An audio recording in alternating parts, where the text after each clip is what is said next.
అందరికీ నమస్కారం. శ్రీమాత్రే నమః. నిద్ర గురించి మనం ముందే చెప్పుకున్నాం. శరీరం, మనసు, వాతావరణం ఈ మూడు సరిగ్గానే ఉంటేనే నిద్ర సహజంగా వస్తుంది.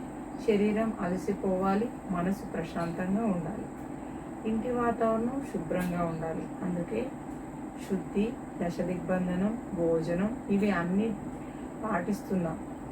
ఇవన్నీ పాటించినా కూడా కొంతమందికి నిద్ర రావడం చాలా కష్టం అవుతుంది. అక్కడే ఇంకో విషయం వస్తుంది. మనసు మార్చుకోవడం, పడుకునే ముందు ఏమేం చేయాలి. ఇక్కడ మళ్ళీ ఒక విషయం గుర్తుపెట్టుకోండి. ఏమనుకున్నాం ఎప్పుడు, ఎందుకు ఇవన్నీ చేయాలి? సకారాత్మక, నకారాత్మక శక్తులు ఉంటాయి. సకారాత్మక శక్తి అంటే ఏంటి?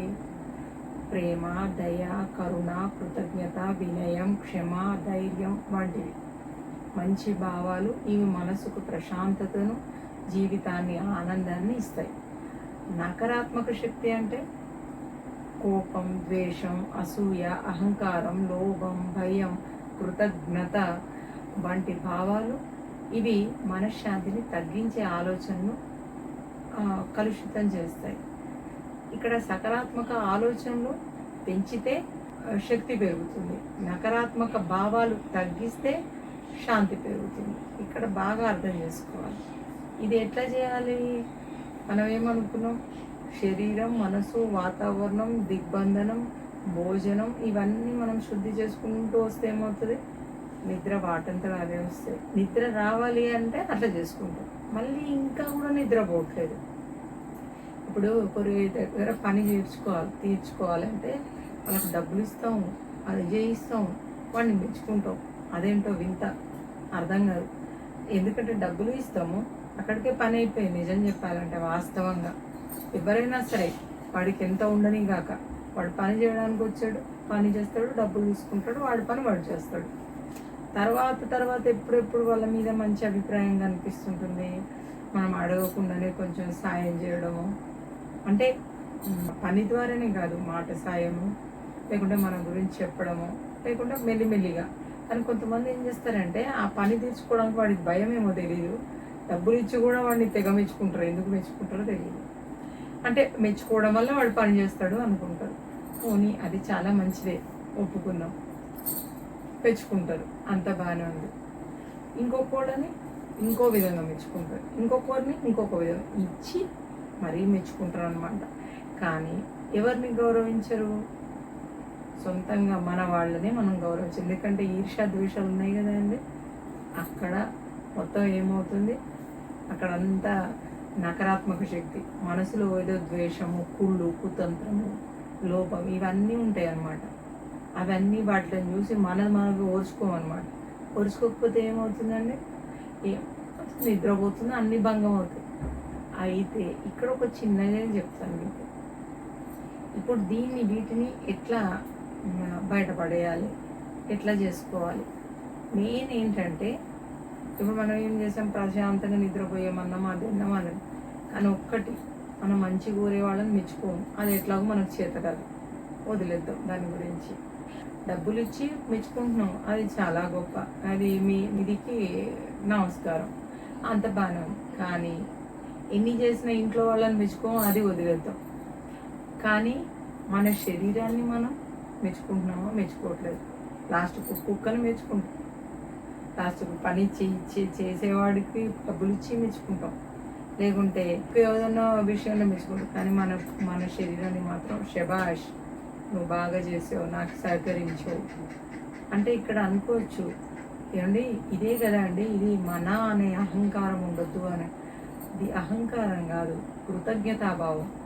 అహంకారం ఎక్కడ వచ్చింది? ఇక్కడ ఏమవుతుంది? ఈ ఆత్మకి ఇప్పుడు వేసుకున్న డ్రెస్. సో ఏమని, మనం పోయిన తర్వాత మనకున్న పేరుకి, శరీరానికి అదే పేరు వస్తుంటుంది కదా. అట్లాంటప్పుడు మనం ఏం చేయాలి? దీనికి కృతజ్ఞతాభావంతో ఒక 5 నిమిషాలు దాంతో చక్కగా మంచిగా మాట్లాడాలి. అద్దం ముందన్న కూర్చొని మాట్లాడచ్చు, సొంతంగా తనను తను వర్ణించుకుంటూ మాట్లాడచ్చు. లేకుంటే ఇది చేయాలి, నువ్వు చాలా మంచి చేసావు, కాలు నొప్పి ఉంది, కాలు నొప్పి నాకు లేదు, నా మర్యాద నిలబెట్టు, అక్కడ నాకు పని ఉండే, నేను నలుగురికి వంట చేసి పెట్టాల్సి ఉండే. చాలా థ్యాంక్స్. నేను అస్సలు అనుకోలేదు, కానీ నువ్వు నాకు చేసి పెట్టావు. చాలా ధన్యవాదాలు.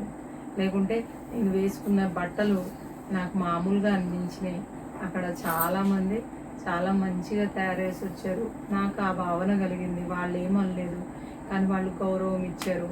అది కూడా నిన్ను చూసే ఇచ్చారు కదా, ఈ శరీరాన్ని చూసే ఇచ్చారు కదా, నేను వేసుకున్న బట్టల మీద ఆధారపడలే కదా. అందుకే నువ్వు అంటే చాలా థ్యాంక్స్. అదేవిధంగా నోట్ టు వాక్, అదే చాలా డేంజర్ అంటారు. దాన్ని అక్కడ మెచ్చుకోవాలి. ఏమనంటే నేను మాట్లాడిన ప్రతి మాట వాళ్ళకి చాలా మంచిగా వివేకంగా మాట్లాడాను, మర్యాదపూర్వకంగా మాట్లాడాను అన్నారు. అబ్బా, ఎంత మాట, ఎంత మంచి పలికావు. చాలా థ్యాంక్స్. నాకు నేనేమన్నా ఇట్లా కొంచెం దారి తప్పితే నువ్వు దాన్ని కరెక్ట్లో పెట్టు అని మన శరీరానికి మనం ఒక 5-10 నిమిషాలు చేసుకొని, నువ్వు ఇంతవరకు చేసావు, ఇంకా పడుకో చాలు, ఇంకా ఎక్కువ ఆలోచన దిశలో వెళ్ళకు, నువ్వు నీ ఆలోచనకే చెప్పు.